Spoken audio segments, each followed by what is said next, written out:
Your Fidelity account holds your life savings. Adding two-factor authentication, 2FA, is the most important step you can take to protect it from hackers. Welcome back to Guide with Samuel. Log in and go to Profile and Settings. Under Security, find Two-Factor Authentication. You can choose to receive a code via text message, SMS, or, more securely, use an authenticator app like Google Authenticator or Authy. Follow the prompts to link your chosen method.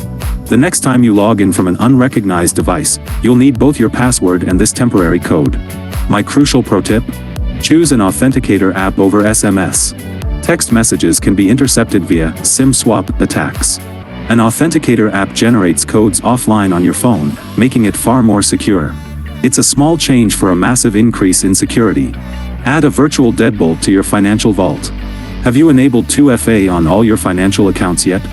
For more guides on locking down your digital life, please subscribe. Thanks for watching. I'm Samuel, and I'll see you soon.